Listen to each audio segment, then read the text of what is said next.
Voalohany a mentsika numéro reto tanany reto zany ty ataontsika 1 2 3 4 ao a de 4 3 2 1 ohatray zany hoe 1 2 3 4 na hoe 4 3 2 1 tendrenao a ny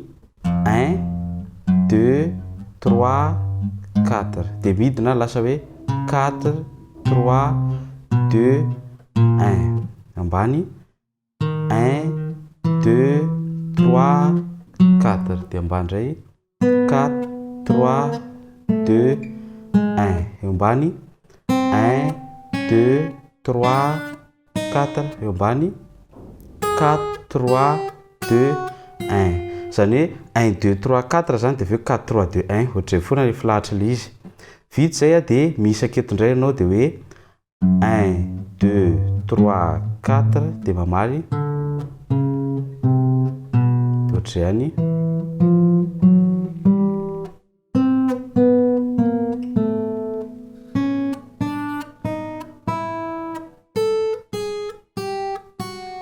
vita zay de eto indray ianao manomboka 1 2 3 4 de aveo 4 3 2 1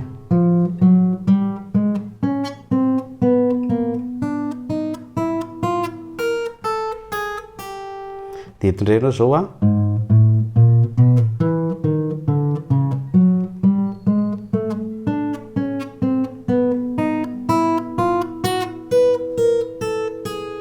de ohatray hatrany hatrany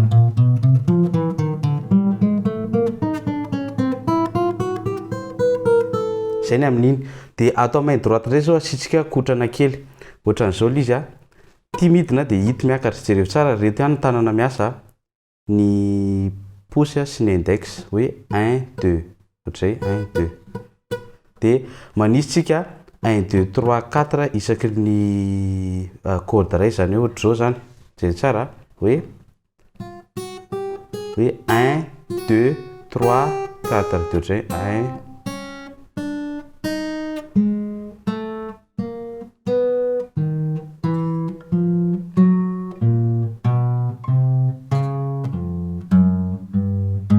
de naranao ndray zay zany hoe 1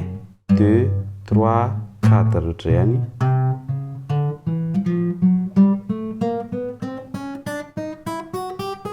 de raha sahirana ianao mianatra anazy de afaka ahankinao ny tananao ohatra ny akikely ahankinao eto na miankina aty fa zazatra loatra le miankina eto nefa fa tsy de tsara lasa arytsika ny asany ataoko an'le tsotsotra aloha lasa ary de aveo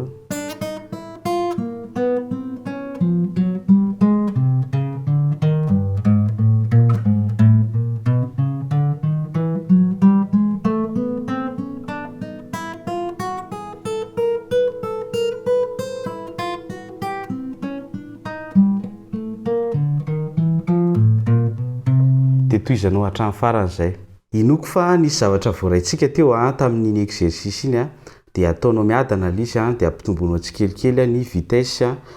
hitendrenao anazy